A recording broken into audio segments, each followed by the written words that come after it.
everyone. Welcome to the IWD 2026 Career Women Interview Series.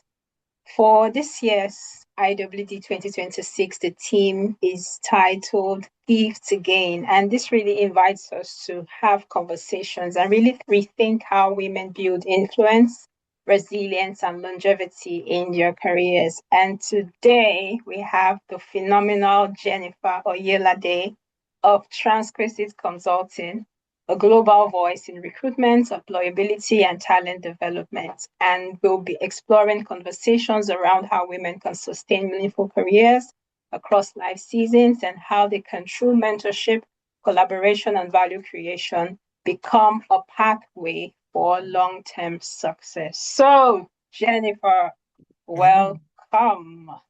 Thank you so much, Celine. It's an absolute pleasure. It's an absolute pleasure. Thank you for being here. So before we dive into the conversation, I just love you to introduce yourself. Who is Jennifer in your own words beyond the bio? Oh my God. I don't know, Jennifer is a very multifaceted individual. And why I say that is because I don't know if it's because of my role, but I feel as a person, people can describe me in very different ways. Um, The summary, I mean, I would say the foundation is still the same, but people can describe me in so many different ways. So, I'm very factual. I'm very outgoing. I do like to say it how it is. But at the same time, I can be an extroverted introvert at the same time. Okay. So what I mean by that is, the thought process of getting up and going out Mhm. is so draining. Like I rather not be bothered. But when I'm out to come home is now a problem. So, so I would like to say I'm an introvert. I like my own personal space. Yeah. I like to, especially when I do my walks in the morning. Well, I try to do it every morning to Mhm. kind of, I think that's where I do my best thinking, when I'm just power walking, listening to loud music. Uh, Mhm. yeah, I think that's where some of my ideas are born. Mhm. So yeah, I feel like I'm a people person, but at the same time, I can also be uh, a bit of an introvert. And then some people will say, Jennifer, you introvert. I don't think so. But to be quite fair, I actually can be a lot more of the time. Okay. That's really interesting. But I want us to go a bit more detail about your career. Like, I mean, I called you phenomenal, and for a moment I felt like you rolled your eyes. Oh God. I And mean, that's a fact, okay? Because oh, we've seen you build a great career in recruitment consulting. You've written books about empowering women towards career excellence. You're a thought leader. You're a columnist in several national and international news media companies. And that's a very versatile career for someone who has really stood out. And I want you to take us to the beginning. Like, what drew you to a career in recruitment, and what has that journey been like for you? okay. I mean, obviously, I'm honored. Thank you very much. I don't take your words very lightly at all. I will say I'm a server. I like to see people lead. I like to see people do well. I like to be a part of somebody's career journey where they can say, "Oh, I watched this person grow from person A to person B." I think that's a very big passion of mine because I feel a lot of the time people undersell themselves without Yeah. realizing that they're underselling themselves. And I'm very passionate about that. Again, bringing it back to your question of how I started in recruitment. I mean, recruitment is not a role that somebody wakes up in the morning and says, I want to be a recruitment consultant today. Yeah. It's not that kind of a role. Yeah. For me, I've always been both academically and personally a more physical kind of person. I'm more of a doer. Okay. So just show me how to do it, I'll do it. Something that's a bit more practical. I'm not that I'm not good at theory, but I'm more like show me how it works kind of person. So, as I was growing up, I just found myself that if I'm going to have a career, it Mhm. has to be something that reflects my personality. It has to be something that I won't get bored of. Doesn't have to be something that, I lose the zeal for, you know. Mm. because a lot of times when people go into careers because of what people or society think they should be, they burn out very quickly because it's not their passion. So I was blessed very early on to find a industry that suited my Mm-hmm. personality. Like I always tell people, I can talk for Africa. Leave me on the phone. I can talk and talk and talk, you know? So in my mind, I said, it would be great to find a role or an industry where talking is, you actually get paid for talking because I like to talk. So I just recruitment is something that if you speak to a lot of people in recruitment, they will say I fell into it. And it's actually Mm, the truth. You fall into recruitment, and for me, it was just I think it was a graduate recruitment scheme I saw going on, and the way they advertised about recruitment, how empowering it is. Obviously, let's not call a spade and not a big spoon. How much money you can make, this, that, and the other by engaging with people, talking about with people, helping them, mm-hmm. develop their careers. And I'm like, I could do that. Yeah, I can do that. So it was something that I literally just fell into and Mm-hmm. then studied. The biggest part of my role at the time was, getting to know people and what they do. And Okay. the truth is, it's about being authentic and honest. So I would call, for example, a senior software developer with like 15 years experience working in investment banking. And I will say to him, like, look, Steve, I've come across your CV. I find it very interesting, but I really want to know, what do you actually do? And you'll be amazed at how people like to talk about themselves. So they say, oh, Mm-hmm. well, I do this and I work with this system and I build this and I build that and you go, oh wow, okay. So when you build this and you build that, I was showing a genuine interest in what he actually does. Mm-hmm. People don't mind you being honest about not knowing, but just show an interest in wanting to know. So Mm-hmm. how I built my career was literally just being a sponge, Mm-hmm. working with people around me, even my managers, wanting to know what they do, so Mm-hmm. that when I'm moving on to the next level in my career, I'm adapting what I've learned from them, plus what my own role is, and Mm-hmm. using that to leverage and it's been a very interesting journey. I started my career recruiting IT into investment banking. Then I went into healthcare recruitment. Then I did, construction. Mm-hmm. Then I did, what else have I done? I did HR into HR consulting, management consulting. Just name the industry, just name it. I'm sure at some point in my career, I have done it. So I think with that, it kind of gave me a well-rounded understanding of environments, Mm-hmm. people, even geographically, because my career started off predominantly in the UK before I set up transcriptor consulting both in the UK and in Nigeria. So Mm-hmm. I think I was blessed into understanding that what works in Nigeria will not necessarily work in Nigeria. What works in the UK will not necessarily work in Nigeria. What works in Nigeria will not work in Ghana. What works in Ghana will not work in Kenya. It's just having the ability to understand different professionals in different environments. And I love it. I mean, I love speaking to people every day. I Mm-hmm. love being a problem solver.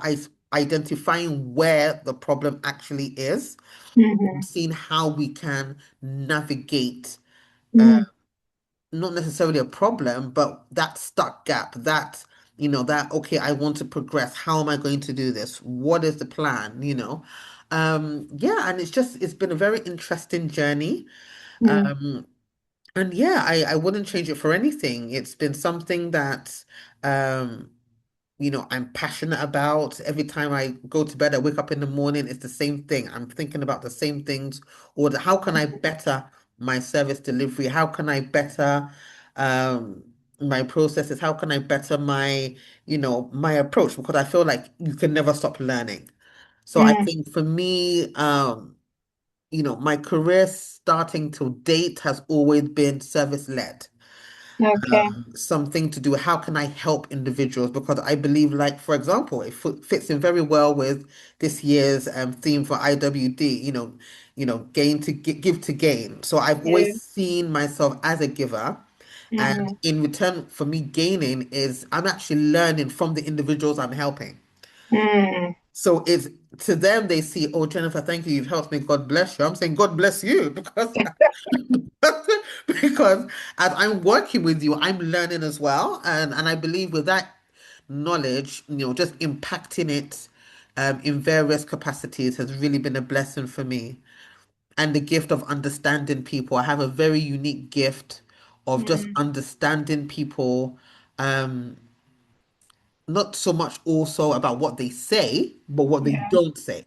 So I've been blessed. I don't think it's something that I picked up theoretically. I think it's just a gift. Everybody has a unique gift. Mm-hmm. Um, and I think people should spend more time with themselves to unpack what their unique gift is. Mm. I think that sometimes a lot of us just kind of will. We just go through the motions without realizing that we all have a unique gift to impact. So I think all of these wrapped into one has really helped me in my career thus far. Want to go ask a little bit about how the journey has been for you, starting transcriptive consulting, particularly pivoting from a career where you were a recruitment consultant on the other side, working with several firms that you've worked with over the years and several industries you recruited for.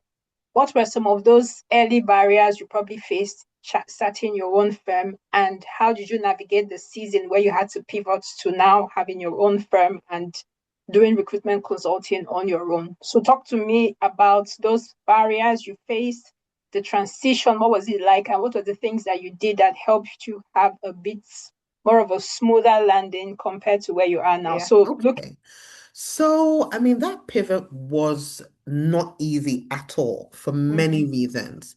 So, firstly, I would say a lot of the foundation of my career helped a little bit in the sense of when I was working, as I said, initially as an IT consultant into investment banking, recruiting as IT into investment banking, I was the only female mm, in the team. I was the only female in the investment side of banking, and we're talking about banks like Barclays Capital, ABN AMRO, uh, mm, Abbey National, but as of now is known as Santander. All of these investment banks, and you're dealing with, executive people who are earning, mm, serious money, and there's a type of aura and there's a type of attributes that people of such affluence demonstrate, right? mm, So I had it tough, not only being the only female, I mm, was also the only black female to top it mm, off. So, imagine being a female and a black female in a very highly testosterone environment. You mm, can imagine the kind of the language, the kind of mm, tension that's in the environment. mm. So for me, working in those environments can either make you or break you. Yeah. So for me, it made me because I now was giving it as good as I could get. Mm, So that kind of gave me the foundation in a sense of knowing how to deal with different types of men in various environments. So that kind of mm, helped a little bit. So pivoting from working in a consultancy to setting my own up was quite hard in the sense of you don't have that support. It's you, okay. yourself, and you, right? And then again, from my perspective as well, and from my experience, I was now going from working from a global firm where all the Mm, infrastructure is there, you have all the systems, you have all the resources, to now start building an infrastructure that is very flat, that mm, works for where you are at that time. Now, I set up the company in the UK first, then obviously pivoted towards the Nigerian market. And then with the Nigerian market, firstly, you're a female and you're going mm, into consultancy. Then mm, you have no background in doing business in Nigeria, and you know how it is. mm, It's who you know, what have you done before, so I had a lot of doors closed in my face initially. mm, And for me, setting up the firm in Nigeria for me was more like changing the face of the way HR has been seen in Nigeria to date. It's very much a I am your God. If you're, job wise, if you don't come to work, you're fired. And it was a very much like God's servant type of relationship, which I thought is completely, absolutely absurd. The role of HR, the role of it's a people-centric industry. Mm, So if you're not serving the people in the industry that you're working in, what are you doing?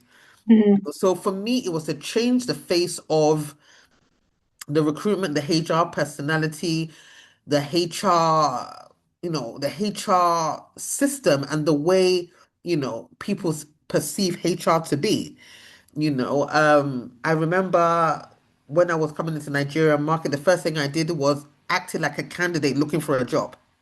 So I wow, would call okay. firms and I will apply to roles, not just any role, obviously, roles that are within my skill set, but just to understand how their recruitment process worked. And I Mm-hmm. was just, yeah, my jaw dropped Mm, in a nutshell. mm, It was very much, oh, you get a job today, oh, you get an interview today. I'm knowing about it 24 hours later. I'm not mm, prepped. I'm not prepped. I don't know who I'm going to do, what I'm seeing. There's no guidance, there's no hand holding. It's just, okay, here's the message. You're going for this interview this day. Let me know how it goes. Yay, nay, or you didn't get the job. I ghost you. Simple as that. And yeah, I just wanted to change the face of that because that's not how I feel recruitment should be. So that pivot was mm. hard in terms of dealing with, companies closing doors in my faces. People like, oh, this one has come to speak English for us. Or name it, I got it, but I was quite persistent because I knew that the Mm, market needed the change and I wanted to be somebody who could drive the change. So I mean, I think the breakthrough came in when I started doing things back to front. So when I mean okay, doing things back to front is looking at organizations who are not necessarily in Nigeria but operating in Nigeria and going that way. okay. So that now gave me a market entry into Nigeria where I can then leverage on that relationship to then revisit these organizations and say, right, look, I understand how the Nigerian market works. I understand the nuances. I understand the problems. That I understand the state of the organization and the country and how to make a difference because recruitment is not just taking one person from this organization and putting them there. It's a lot more technical than that. It's about culture fit. It's about not just technical fit. It's about organizational structure. What's this person's ambition in the next 3, 5, 10 years? And is it Mm, in line with what the organization wants to do in the next 3, 5, 10 years? So it's a strategic match. It's not just, oh, because he mm, can do this, we're going to fling him there. Those are the people that don't last. mm, So yeah, it was a very difficult pivot, but I would just say one is the grace of God to be fair, first and foremost. And secondly, I guess it was the persistence and leveraging on relationships mm, that I would say was a very key door and buying the trust of people and mm, individuals. So mm, I felt like my authenticity even whether I'm dealing with, a multinational organization, whether I'm dealing with an SME, or whether I'm dealing with an individual who's starting their career, or if I'm dealing with a mid-level leader, or if I'm dealing with a thought leader who has 20, 25 years experience, I will tell you what is realistic, mm, and what is not realistic, and mm. even if it's not realistic, how we can work around it if I feel that there is a way to work around it. But what we can then do is sit down and say, okay, this is what you want to achieve within the next 5 years. Okay, this is Yeah. this is what you need to do here, here, here, here, here, right? Do this course. If it's not this course, work with a senior leader in your team or have a mentor who works in X, Y, and Z Mm, leverage on that. So we will sit down and have career paths on how to get there. But yeah. so what are you saying yes to? So I feel Mm, for me, it's being authentic about what you can deliver.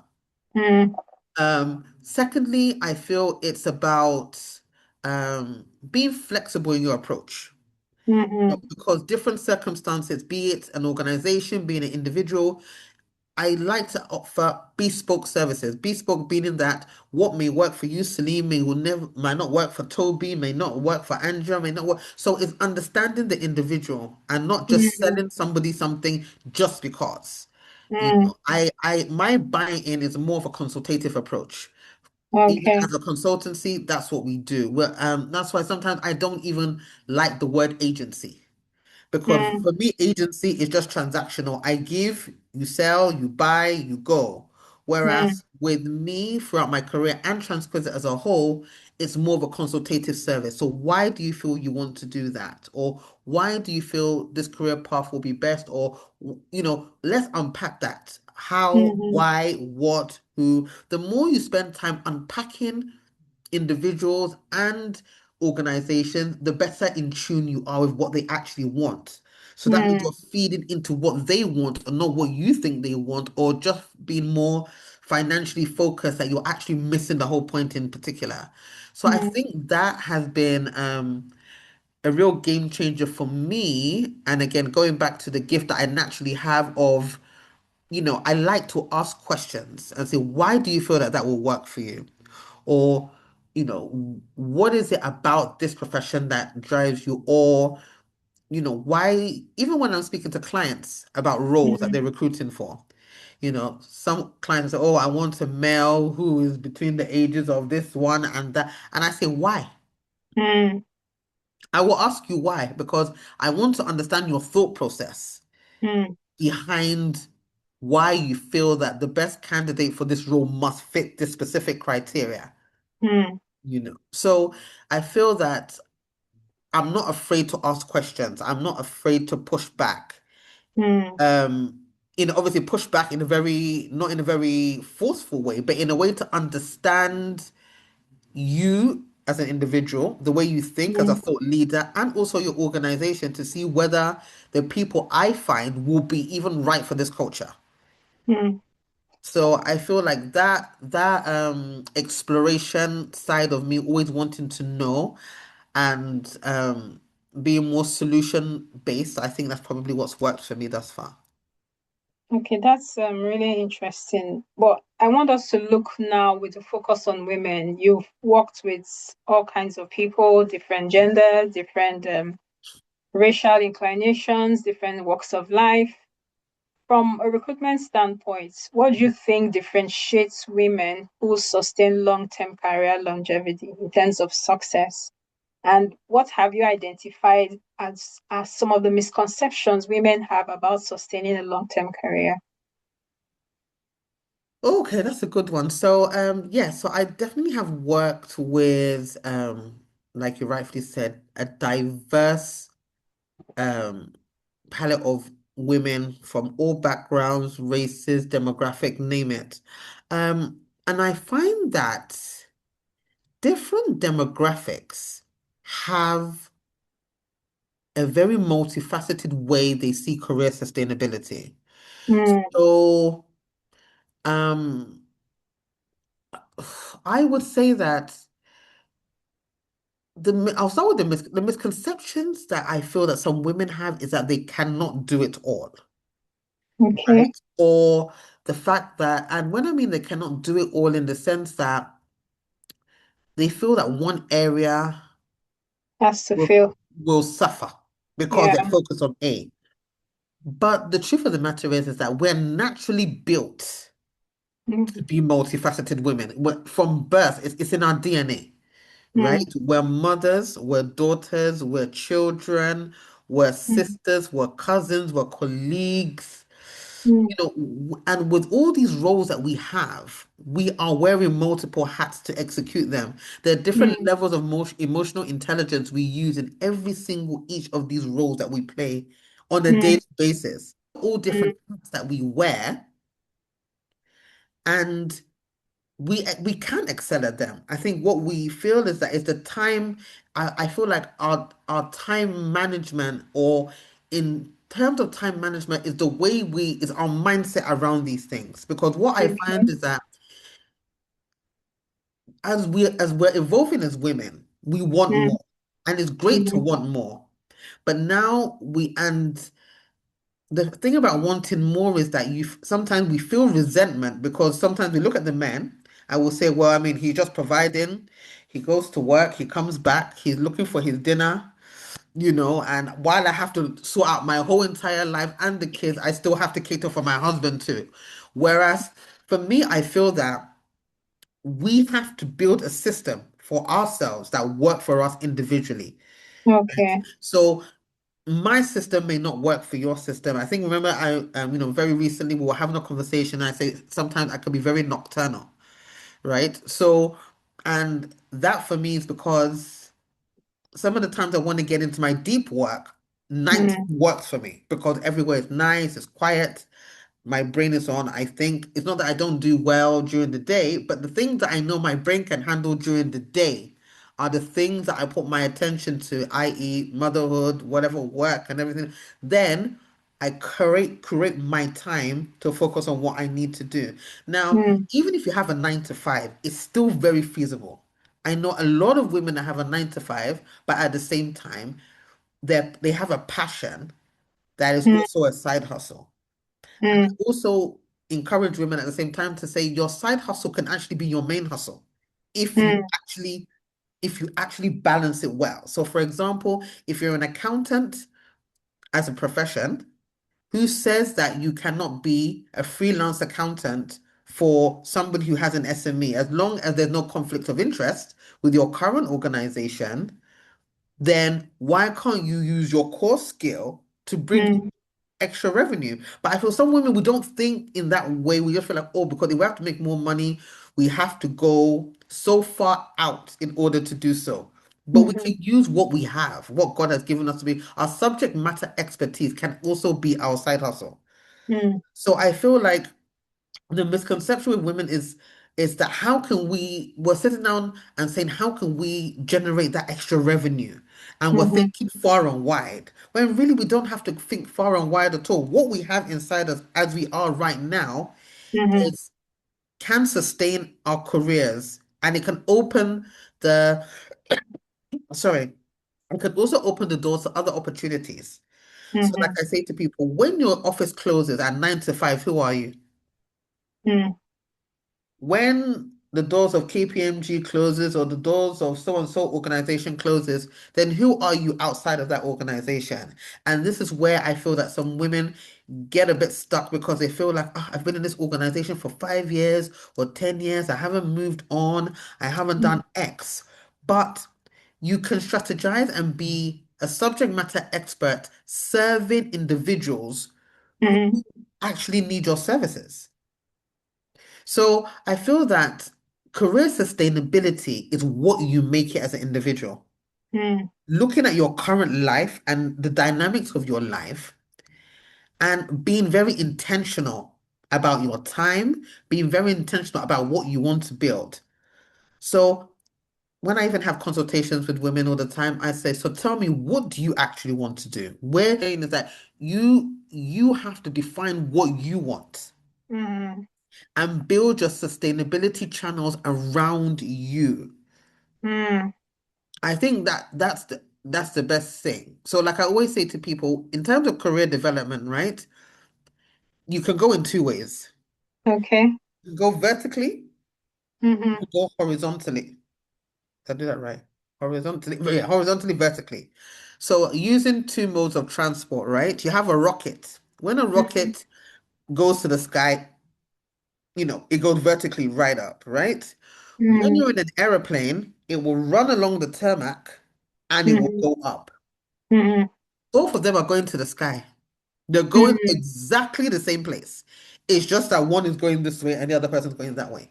So that is what I want women to use in terms of their career. It doesn't matter the path you use to go down to get there, as long as you get there, right? And I feel as women, sometimes we put too much pressure on ourselves by either looking at our peers mhm. by saying, look at so and so. She's only just started this organization, and look, she's speaking here and she's doing this and she's doing that, you know. But at the same time, we don't know the groundwork that was actually put in Yeah. before we're seeing the visibility of what that person has done. Yeah. So it's about knowing your lane and owning it. Mm. I mean, there's some people that I've seen and I'm like, oh wow, isn't this lady, the person who just started this business? I remember when she started this business, and this business is only like 3 years old, but it's about putting those mechanisms in place that Mm. work for you. Mm. And yeah, I feel that for career sustainability, you just have to be very persistent. You have to have clarity in terms of, okay, what is it that I'm trying to achieve? And then also, we have to give to gain. We have to lean on each other. This give to gain is a very strong, strong message this year. Mm. Not everything has a price tag. Not everything, there doesn't have to be a visible transaction to Mm. give. Your time is giving. Your Mm. words are giving. Your presence is giving. Mm. And if you give with all authenticity, you will gain. Yeah. It's just the rules of karma, the rules of the world, the rules of every form of religion, be it Mm. Hausa, be it Muslims, Christians, Buddhism. In every foundation, there is a Mm. gift to gain. There is a scripture about giving to gain. Mm. So as women, as that being us, as the matriarch, so whether we have children or not, that's just our role. We have to give to gain. We Mm. have to give because that's what we do anyway. Mm. It's part of our DNA. That's why I say all women can thrive in their career because we're built that way. Mm. Men do not have the capacity that we have. It's like when you see, especially here in the Western world, you hear if a man has a cold, it's like the whole world wants to fall down. But if a woman has a cold, will have a cold, blocked up nose, headache, but there are no off days, right? Mm. So because we're already built that way, if we take the same foundations and the same mechanisms that we use in our daily lives and we adapt that to our career, huh, there's nothing that we can't do. Our Mm. daily lives, you run multiple schedules in your head on a daily basis. You Mhm. wake up, you take your kids to school, you go to work, you come back, you cook, you have this Zoom meeting, you have this course to do, and this is somebody's day. This is not somebody's week. This is somebody's day. And in order to be able to coordinate that, you already have the mental capacity to juggle all of that already. Mm. So imagine the systems, and then you have some homes that they actually have schedules like, okay, this is our dinner schedule for the week. This is our cleaning schedule for the week. So you even find time to sit down and schedule what your kids will eat and do during the week. So imagine that kind of systematic approach to your daily lives. Of course, you can do it with your career. It's just knowing when to create the time Mm. that will work around these things and what is a necessity and what is not. We have to be intentional about not just our time, about our circles. Who is Mm. elevating us and who is draining us? You know, you have to be intentional about um being an open book, being an open sponge, and not being afraid to say, I don't know. Mm. But sometimes as women, we just feel like, no, if we say we don't know, it makes us less of an individual. It makes us less knowledgeable. No, it doesn't, Mm. because you don't know everything. Mm. The thing with us women is the more authentic we are about our situation and where we are and what we know and what we don't know, the more we can lift each other up. But Mm. if we're all acting like we have all the answers, where are we going to build that foundation to give to gain? So it's just about being authentic about where we are and what Mm. we need and leaning on each other. And I think that's the way we can build real sustainability, speaking up in environments where we have felt that we can't speak. Mm. Oh, shall I say that? I don't want to look like, I don't want to. They already have an opinion. Yeah. They already have an opinion. So just at least if somebody's going to have an opinion of you, let it be the right one. Mm. Because naturally, as individuals, we create opinions about people, not in a malicious way, not in a vindictive way. It's just that you will just assume because human nature, you will just see something, she's this, or oh wow, or she must really do, all based on assumption, Mm, all based on opinion. So if you find yourself in rooms where you need to express yourself, it's best that you do so, or the opinion maybe of them may be closing your door and not opening it. mm, mm, So you have to be, we're not, you have to be, we're not saying you should be bossy or, but let your voice be heard, you know. And the more our voices are heard, the more we'll be taken seriously, mm, you know. So I feel that our sustainability comes more by what we do than what we say. mm. Jennifer, you've actually said quite a lot, and listening to it is almost feels like Let's say, a sorry. woman a woman has to really be intentional and have clarity on what she wants her career to look like. Yeah. You said something that really stood out. Know your lane and own it.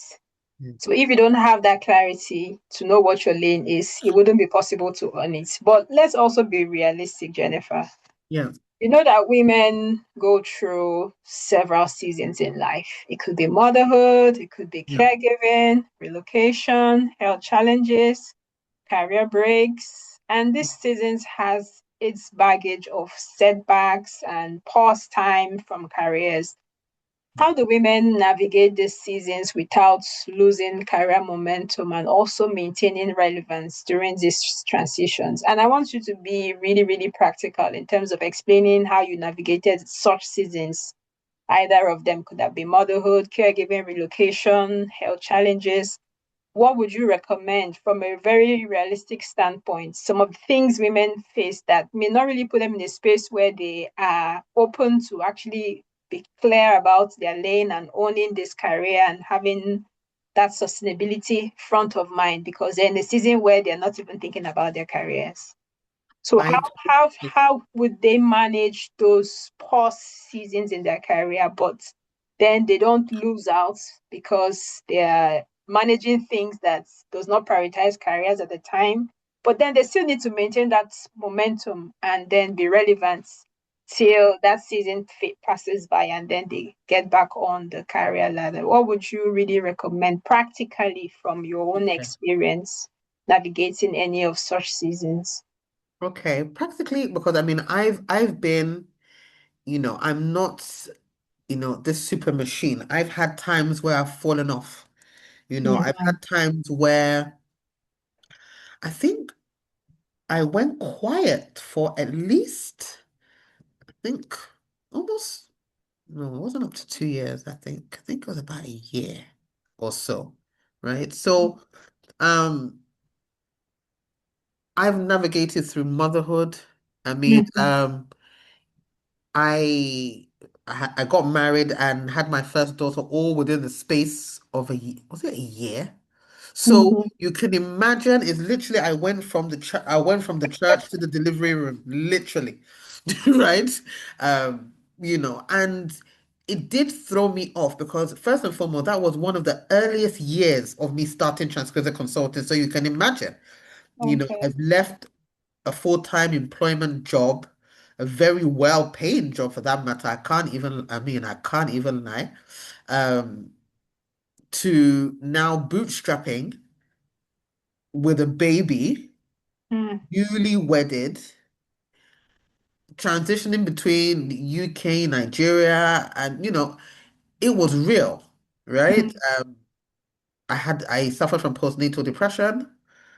Um, it was real, mm, and like you rightfully said, yes, was career me having this momentum at the forefront of my mind? Of course not. At first, I'm still wondering how I got from a size 10 to a size 16. I was wondering how that happened first and foremost. Before, and I was just, What that like that?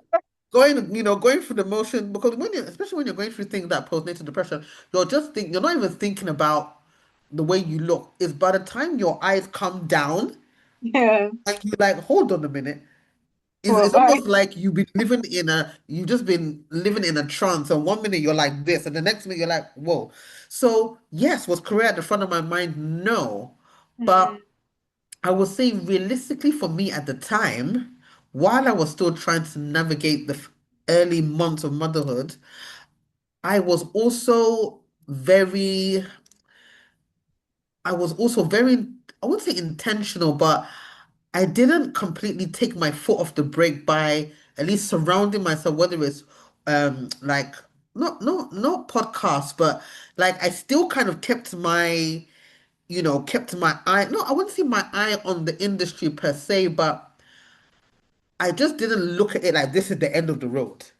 okay. In that sense, okay, I've had a child, career has ended. Oh, I got married. If I tell my husband I'm traveling to X for business now, problem. You know, I had to look at it as I'm going through a phase, Mm-hmm. right? If you look at it as a phase, it will not lock you down so much. But if you keep on focusing on the here and now, you will think your life is actually over. Mm, So so I like I said, when I start my early years of starting transcription and having my first child, it was I actually felt like at in the beginning, like, okay, career, I'm just about to kick off my individual career, mm, and I'm here with a newborn, husband and mom, but you're forgetting that these newborns grow. They're not going to be yeah. newborns forever. Do you get what I mean? So, you know, if you take your mind that this is a phase, you will start to look forward to and rebuild your life in your phase. So, for Mm, example, you know, after a couple of months, Dami got into a relatively systematic sleeping routine, mm-hmm. which then took the immediate pressure off my brain. So, the times when I have my quiet time, I'm not thinking about, I'm not just thinking about, what's she going to eat when she wakes up? Or I'm now me. I now become Jennifer the individual, right? Because my child Mm, is sleeping, mm, everything else is taken care of. mm, Now become Jennifer the individual. So from there, I start thinking about, okay, what am I going to do next? Or what's the mm, easiest way to transition back into work? Right? So once you start developing that kind of systematic approach in the sense of when I mean developing that systematic approach, but not looking at it as if that is where your life ends.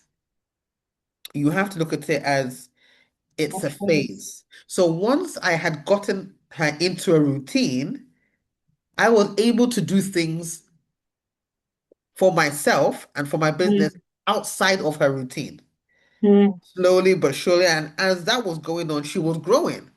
And as she was growing, you know, it's things started to show more clarity then because I knew what was realistic for me then mm, and what is realistic for me now.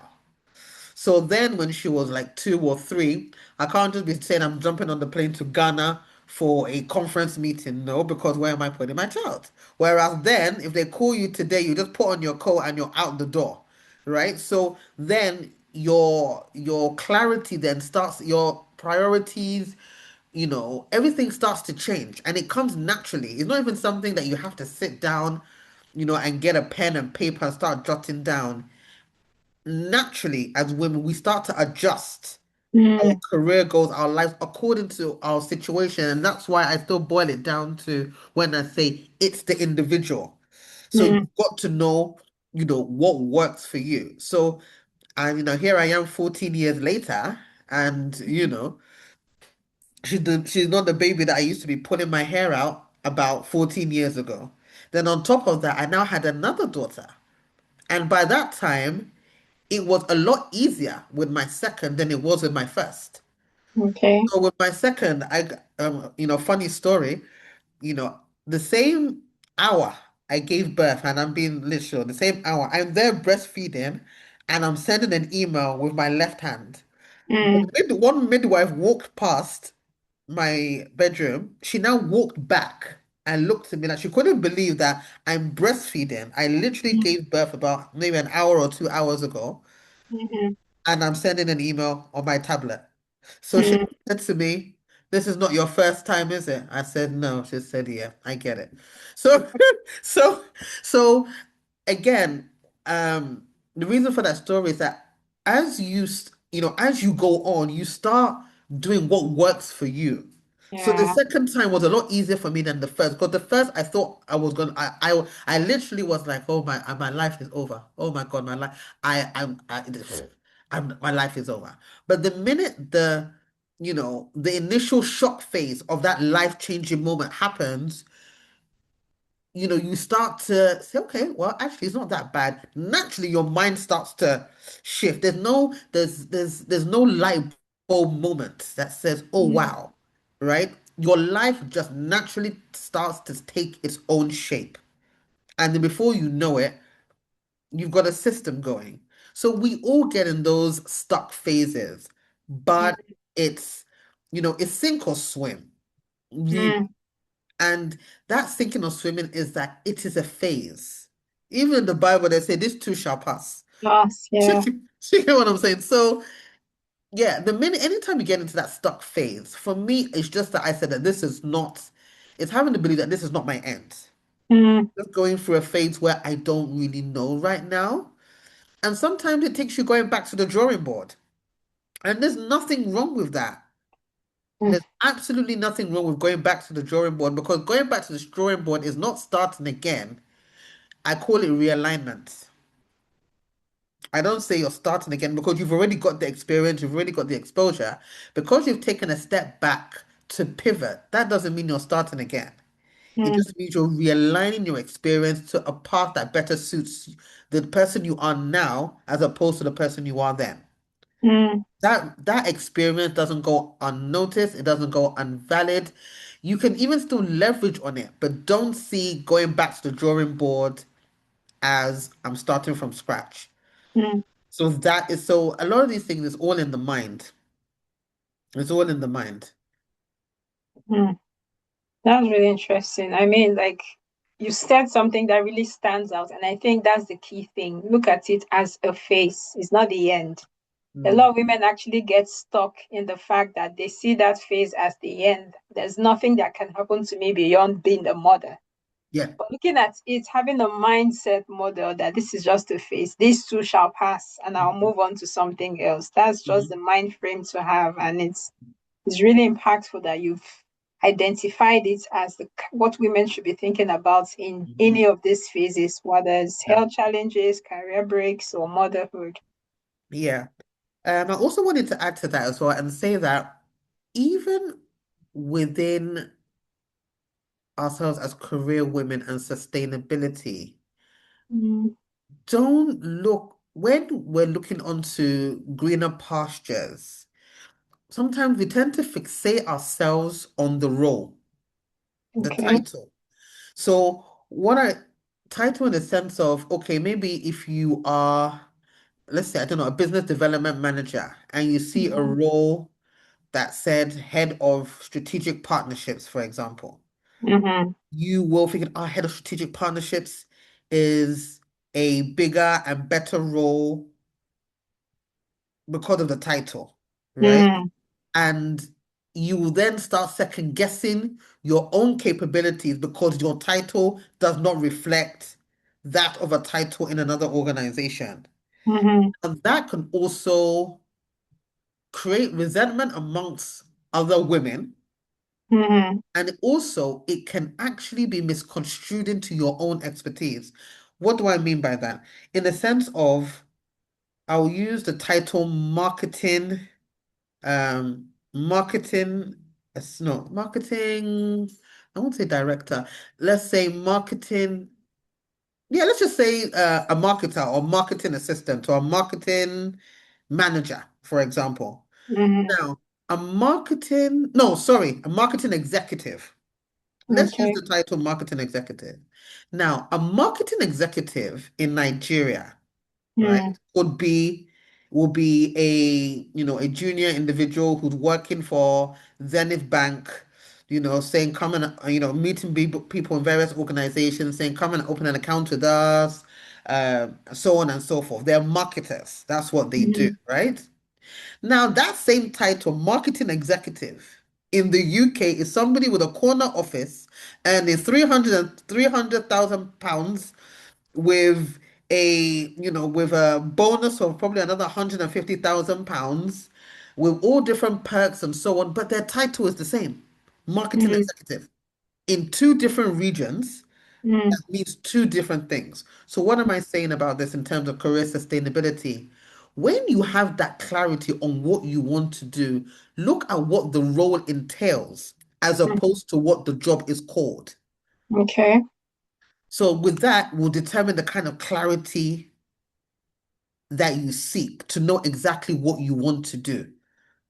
There's many times I'll use the same business development example where I've had to look at someone's CV and say, well, you don't develop business, you actually create the strategy. So why don't you call yourself a business strategy manager?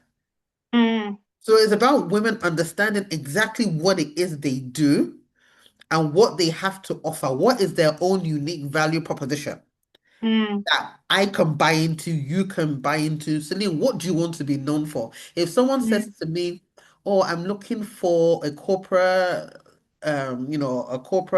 person in the legal space, I should be able to say, oh yeah, I know somebody, let me call Celine, mm, right? So with us, we should focus less on the title and more mm, on our deliverables and the value that we bring. mm, That is what will bring sustainability. mm, But if you're creating that value, not necessarily always looking at the price tag or looking at the size of the organization or looking at the perks, looking at, is it going to elevate my career? mm, Is it going to open doors that I wouldn't automatically be able to walk in on a normal day? mm, Or, there should be some other plus side that you can leverage on that determines the steps that you make. And this mm, is what makes you sustainable. I've done events where some of them I did, pro bono. Some of them I didn't ask for, I didn't demand what I would usually charge. mm, But I know why I did so. mm, Because it's certain doors, by doing that job or by doing engaging in that service, I know with having that name as a client I've worked with, or having that woman as though I was associated with it, will open bigger doors than the door that you're even arguing about or the door that you're even negotiating about. And that has actually been my strategy as an individual. It's been my strategy with Transcription Consulting. It's always been leverage, the compromisation of leveraging. mm, Leveraging is not always just about what you can give, but what you can gain in order to turn around and give. mm, So I'll give you an example. So there's some webinars, with very high profile organizations that I never used to charge for. mm, I will create the profile, the slides, the presentation. I will even give them the presentation afterwards for free. My intellectual property, I will give it to you for free, and so on and so forth. Now, if I'm to pitch, this is a very high organized. So now, if I'm to pitch myself into another gig, I will say mm, I also did a webinar for so and so organization. They don't mm, need to know whether I was paid or not paid. The bottom line is I did it with this mm, organization. So from the caliber of that organization, you're able to even leverage on that alone. So they cannot afford. So if you're doing something for, GlaxoSmithKline and you did it for mm, free, right? Then you want to pitch to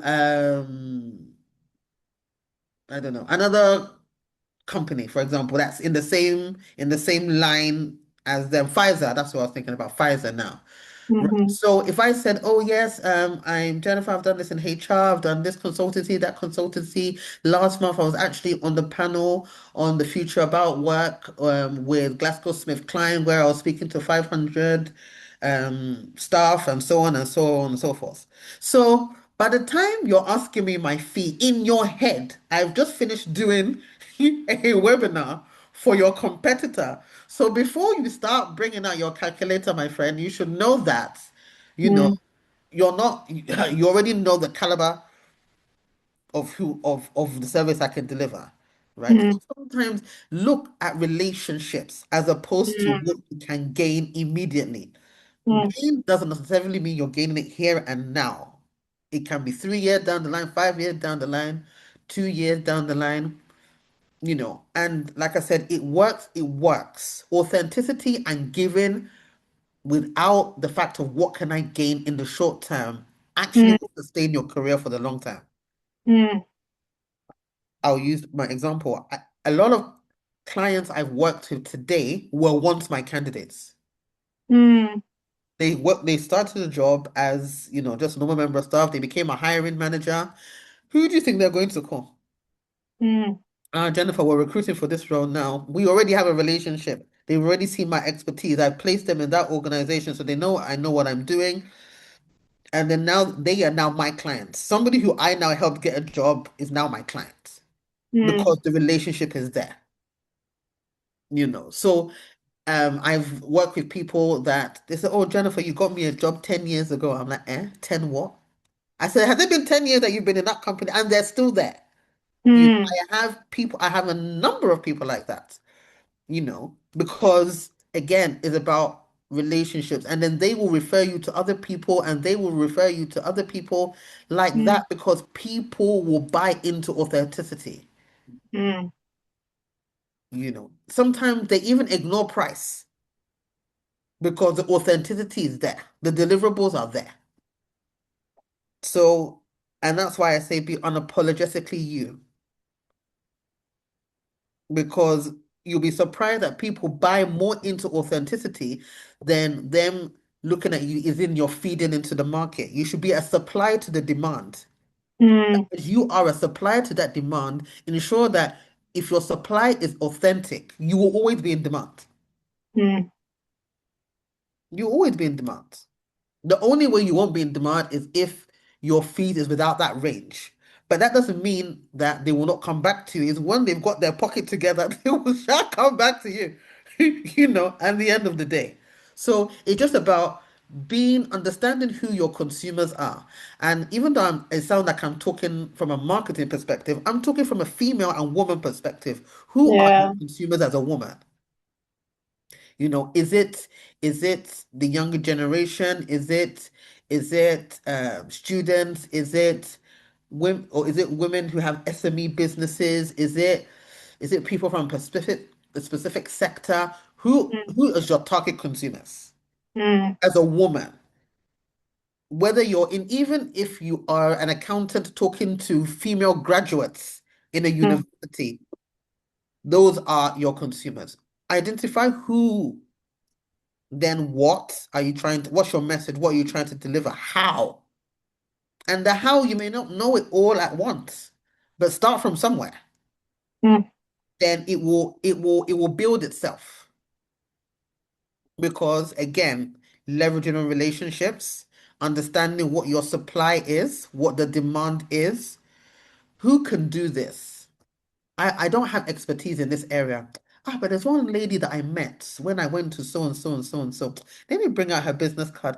Oh, hi, remember we met at so and so event? Oh, yes, so I've got this project that I want us to partner on. So and so and so and so. Okay, you guys partner together, you deliver a phenomenal project. That client comes back to you tomorrow. You people work on the same thing again and again. And then if that person has another project that has your expertise, she will mm, tell that person about you as well. mm, That's how phenomenal women build these networks because mm, they leverage on everybody else's expertise. mm.